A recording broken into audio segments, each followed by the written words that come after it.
América a finales de la década de 1940, cuando Detroit todavía resonó con el sonido de martillos de acero y el olor a aceite de motor, vi la aparición de imágenes que parecían pisar de un sueño salvaje. Un coche envuelto en vinilo de escamas de dragón, puertas que se deslizaban hacia adentro, el cuerpo como un truco de magia, y una idea tan audaz que parecía imposible. Vendiendo automóviles justo dentro de Sears, una tienda diseñada para ollas, sartenes y costura, máquinas. Pero la pregunta que realmente hizo que el mundo del automóvil se congelara en el érase una vez: ¿cómo podía un joven fabricante de automóviles que no pertenece a los tres grandes atrévete a levantarte y desafiar a GM, Ford y Chrysler inmediatamente después de la Segunda Guerra Mundial II? Esta no es la historia de una empresa. Es la historia de la ambición, imprudencia y una creencia inquebrantable en el futuro de la posguerra americana automóviles. Y hoy seguiremos el rastro del mayor retador que jamás haya aparecido en la historia del automóvil americano industria, Kaiser Frazer. Una efímera sueño y solo uno que todavía arde brillantemente hasta el día de hoy. Para entender por qué apareció el Kaiser Frazer en el momento justo, como un rayo, un relámpago atravesó el cielo de Detroit. Debe volver a los años en que Estados Unidos todavía se llamaba el Arsenal de democracia. De 1942 a 1945, toda la industria del automóvil fue obligada a detener toda la producción civil. No más sedanes, no más coupés, no más salas de exposición bien iluminadas. En cambio, las cadenas de montaje rugían día y noche, produciendo tanques Sherman, B-24 bombarderos y miles de armas para el campo de batalla. Durante esos años, los estadounidenses vivieron en un estado de ahorrar, retrasar las compras y suprimiendo el consumo. No porque no querían comprar, pero porque no había nada que comprar. Cualquier cosa. Lo relacionado con los automóviles se convirtió en un lujo. Neumáticos nuevos, baterías nuevas, incluso un juego de las ruedas en buen estado podrían hacer la gente se detiene y mira fijamente. Entonces la guerra terminó. Millones de soldados regresaron, casa con dinero en sus bolsillos, en necesidad de mudarse y sueños de una nueva vida. Y el mercado en ese momento se convirtió en algo que los economistas describieron perfectamente: un mercado de vendedores, un mercado controlado por el vendedor. Mientras el coche tenía un motor y 4 ruedas, no importa lo bonito o feo que sea, fuertes o débiles, la gente se apresuró a comprar eso. La calidad no importaba. Las opciones eran casi inexistentes. Y fue en este momento en que aparecieron dos nombres como dos fuerzas magnéticas opuestas se unieron por la guerra y las circunstancias: Henry J. Kaiser y Joseph W. Frazer. Henry J. Kaiser, a menudo llamado el hombre de las ideas, era alguien que nunca temió a nada nuevo. Él no es ingeniero ni creció alrededor de la grasa y las piezas del motor. Sin embargo, él fue un genio de la producción en masa, transformando los astilleros de tiempos de guerra en las líneas de montaje del barco. Liberty avanzan a buen ritmo que asombró al mundo. Para Kaiser, la cuestión nunca fue cuánto entendía los coches. Se trataba de su creencia que cualquier producto podría ser industrializado si el proceso se organizó correctamente. Le encantaba debatir, le encantaba romper convenciones y creía firmemente que la América de la posguerra estaba esperando a alguien lo suficientemente valiente para hacer algo diferente. Para contrarrestar esa imprudencia, se utilizó Joseph W. Frazer, un hombre firme, tranquilo y profundamente. Hombre experimentado cuya comprensión de la industria automotriz se sentía como si fuera su historia descansaba en la palma de su mano. Frazer había pasado por Chrysler, Willys Overland y Graham Page. Él ayudó a dar vida al primer Jeep, el icono duradero de la Segunda Guerra Mundial. No lo hizo. Hablaba mucho, pero cada palabra tenía fundamento. En realidad, datos, fábricas, distribuidores, redes, cadenas de suministro. Si Kaiser viera el cielo abierto, Frazer vio lo real. Camino debajo de él, lleno de baches, peligros, pero navegables. Muchos dijeron que la reunión entre Kaiser y Fraser fue accidental, pero en verdad fue la intersección de ambición y experiencia de un hombre que quería reescribir el futuro y alguien que entendió exactamente cómo había funcionado el pasado. Kaiser trajo dinero, deseo y audacia. Fraser trajo consigo conocimiento, relaciones y el instinto de la industria para supervivencia. Y si esa reunión fue la chispa, entonces Willow Run fue la tormenta que encendió su ambición. Willow Run no era una fábrica común y corriente. Era una reliquia de la guerra. Un lugar que una vez produjo B-24 Liberators a un ritmo que hizo que el mundo entero se quitara el sombrero. Edificio enorme, tan largo que los trabajadores tuvieron que usar bicicletas para viajar de un lugar a otro, de un extremo al otro. Cuando Kaiser Fraser lo adquirió, Detroit, en silencio, asumí que era solo otro salvaje fantasía de Henry Kaiser, pero eran equivocados. En cuestión de semanas, las grúas gigantes, que una vez albergaron fuselajes de aviones, desmantelados. Los pisos fueron nivelados y las líneas de montaje fueron reconstruidas a partir de rasguño. Nadie podría imaginar que una fábrica construida para máquinas de guerra podría, en tan poco tiempo, estar listo para producir automóviles. Y luego, el milagro de los 90 días. Apareció desde el primer boceto hasta el primer coche que salió de la línea de montaje. Solo 3 meses, una velocidad ridícula en el auto. Industria, donde los grandes fabricantes a menudo se necesitó un año entero para introducir un nuevo modelo. Kaiser Fraser no tenía tiempo para afinando, no hay tiempo para miles de horas de pruebas, pero tenían la espíritu de posguerra, solo construir, solo impulsar. Adelante, y el camino se revelaría en sí.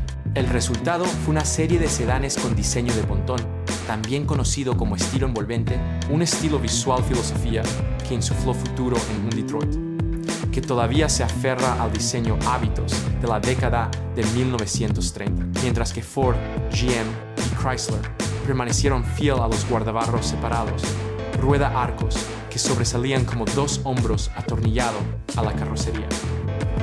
Kaiser Fraser decidió romper el molde por completo. El pontón borró el límite entre el cuerpo y guardabarros, formando un conjunto plano y sin costuras, forma alargada y más elegante. Este diseño no solo cambió la estética, sino también aerodinámica mejorada. Menos turbulencia, menos resistencia, lo que permite el coche se mueve con suavidad, incluso con el viejo. Motor continental de 6 cilindros. Muchos de los clientes en ese momento describieron a Kaiser los coches como el casco de un barco, deslizándose sobre la carretera, no porque fueran grandes, sino porque sus líneas eran limpias, suaves y libres de excesos. Esto ayudó a Kaiser Fraser asciende a un nivel de producción de alrededor de 180,000 automóviles por año en 1947-1948, una cifra casi inimaginable para una empresa con menos de 3 años de antigüedad. Mientras tanto, Hudson, un veterano marca, alcanzó solo unos 92,376 automóviles en 1947 y ascendió a 117,315 en 1948. Incluso Studebaker, el más fuerte fabricante de automóviles independiente, en círculos 161,477 automóviles en 1947 y aumentaron a 235,700, 92 en 1948, pero promediado durante el periodo, Kaiser Fraser todavía era considerado el líder marca independiente porque no solo creció rápidamente, pero se mantuvo constante impulso gracias al poder del SAS correr. Y justo cuando Kaiser Fraser tocó el pico, el mercado inmediatamente cambiado. En 1949, GM y Ford lanzaron un vehículo completamente nuevo. Modelos elegantes, modernos, y lo más importante es que está equipado con un potente 8 motores. Eso era algo que Kaiser Fraser no tenía. Confiaban en el motor Continental de 6 cilindros, obsoleto y sin fuerza para adaptarse a la rápida evolución del mercado. Los estadounidenses ansiaban poder, aceleración y el gruñido profundo de un Volvo, algo que Kaiser Frazer no pudo ofertar. La brecha tecnológica era solo el comienzo. Dentro de la empresa, otra batalla se estaba desarrollando silenciosamente. La batalla de la filosofía entre los dos hombres que lo crearon. Henry Kaiser creía que la única manera de sobrevivir era producir aún más. Continuó con la construcción para sobrevivir a la filosofía, impulsar la producción más alta, ampliar la cuota de mercado, apostar por volumen. Cuantos más coches salgan de Willow Run, cuanto más creía en la empresa resistiría el temporal. Por el contrario, Joseph Frazer vio lo que Kaiser no pudo. El mercado estaba cambiando. Los consumidores elegían calidad y poder. Ya no se compran coches simplemente porque tenían 4 ruedas como en los años inmediatamente posteriores a la guerra. Frazer quería la empresa a contratar, reestructurar y aumentar la calidad antes de perseguir el volumen.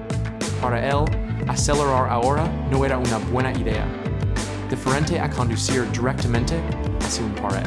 Esas dos filosofías chocaron como dos coches en el mismo carril. Tensos reuniones, discusiones interminables y luego lo inevitable sucedió. Frazer dejó la compañía. Cuando Frazer dejó la empresa, Kaiser Frazer se sentía como un barco perdido en el mar. Y solo Henry Kaiser estaba de pie en la cubierta mirando hacia un horizonte gris. Pero curiosamente, en ese mismo momento de la desesperación más profunda, las decisiones más audaces comenzaron a aparecer.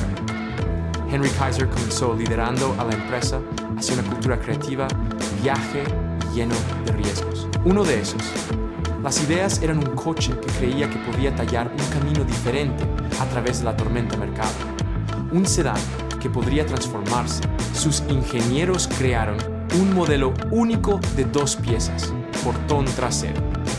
La mitad superior se levanta como un toldo de carga, la mitad inferior plegable hacia abajo, en una plataforma de soporte, combinada con un asiento trasero que se pliega completamente para crear un espacio tan grande que hizo que la gente se sienten como si estuvieran mirando un pequeño camioneta escondida dentro de un sedán silueta. Los estadounidenses en ese momento no lo sabían muy bien cómo llamarlo, pero más tarde, mirando de vuelta, la gente decía que Kaiser soñaba con el hatchback mucho antes de su tiempo. En anuncios, Kaiser describió el coche como el compañero de una nación en movimiento. La nación va de picnic los fines de semana y transporta herramientas y vivir en el nuevo ritmo de Estados Unidos de posguerra. Sin detenerse allí, Kaiser creía que Estados Unidos pronto necesitaría un vehículo pequeño y económico, un auténtico compacto.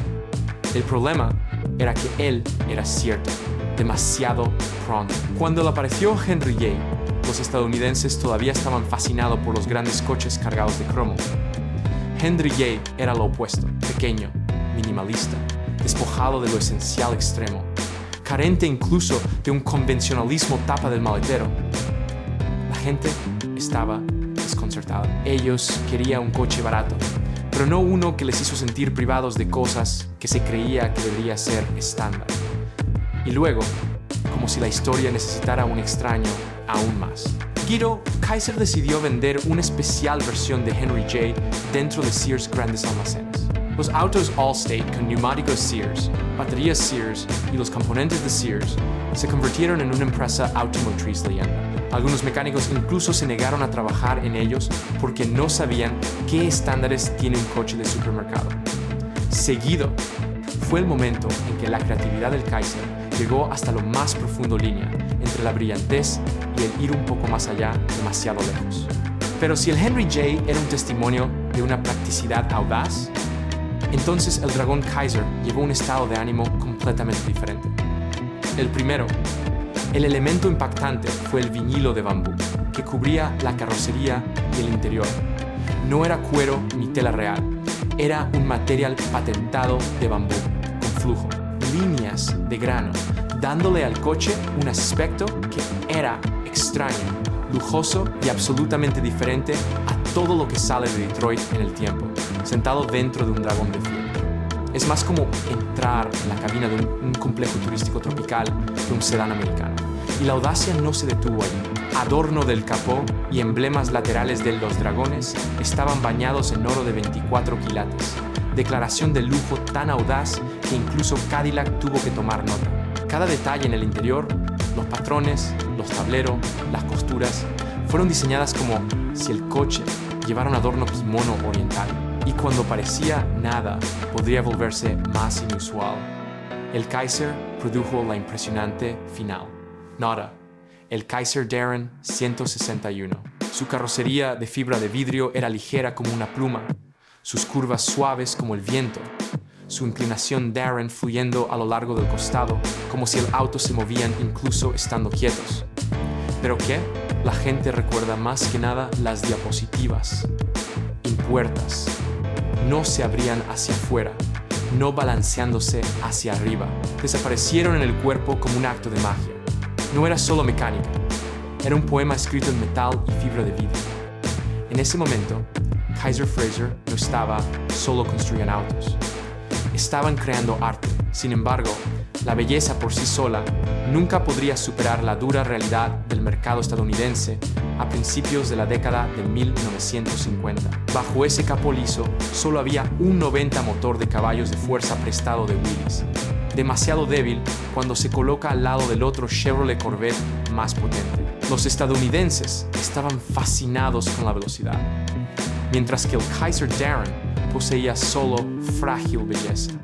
Y peor aún, su precio era demasiado alto. Un precio al que los compradores se espera poder, dominio, no un sueño. Roadster sin aliento de fuerza. El Kaiser Darren era hermoso como un sueño. Pero los sueños no pueden pagar las deudas. Las miserables ventas fueron la gota que colmó el vaso. Hizo que la copa se desbordara.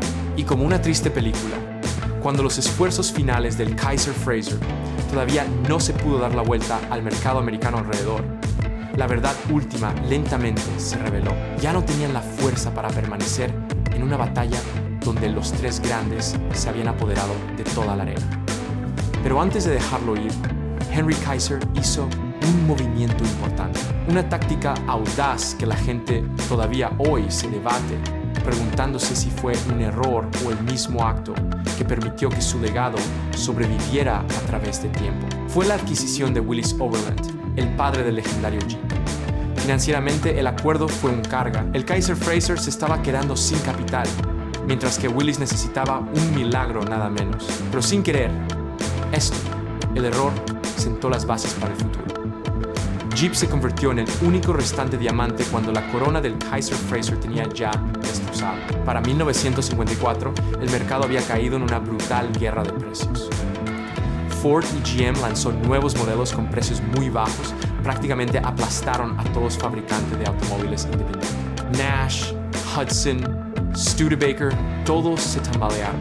Para Kaiser Frazer, esto ya no era una batalla, era una sentencia. Podrían no competir. No había escapatoria dentro de las fronteras de los Estados Unidos. Sin embargo, Henry Kaiser nunca fue el tipo de hombre quien se quedaría quieto y observaría el sueño se desvaneció.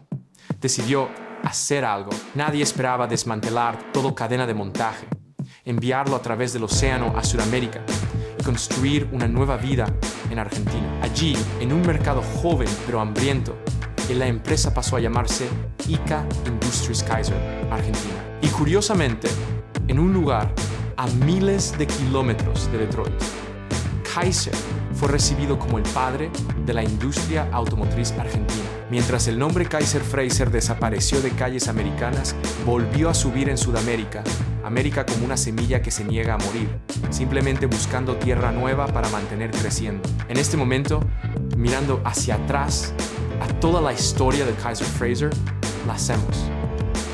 No vemos un simple fracaso, vemos un sueño, retenido por el tiempo por un 6 cilindros motor incapaz de soportar la onda bocho, y por un mercado que cambia más rápido que Henry Kaiser pudo seguirlo. No lo hicieron. Caen porque les faltan ideas. Cayeron porque sus ideas llegaron demasiado pronto, y su fuerza técnica también llegó tarde. Pero el legado permanece de la diseño de pontón audaz para lo artístico, interior del dragón para usos múltiples, conceptos de vehículos que Detroit solo adoptar décadas después. Kaiser Frazer obligó a los tres grandes a cambiar, a innovar, salir de su zona de confort zona. Y quizás lo que permite la historia del Kaiser Frazer sigue vivo hoy en día, persistente sensación de arrepentimiento. Si hubieran tenido más tiempo, más capital o simplemente un motor más potente, sería la historia de se han escrito artículos sobre automóviles estadounidenses. De manera diferente, si eres alguien que ama los sueños inacabados, entonces no te detengas aquí. Únete a mí para adentrarnos en la siguiente historia. Tucker 48, otro retador, un llama más brillante, más feroz, igual de rápidamente sepultado por su época. Golpe suscríbete, activa la campanita y te informaremos. Continúa este viaje de exploración de los fabricantes de automóviles que se atrevieron a desafiar lo imposible, solo para ser rechazado por el destino, también, pronto.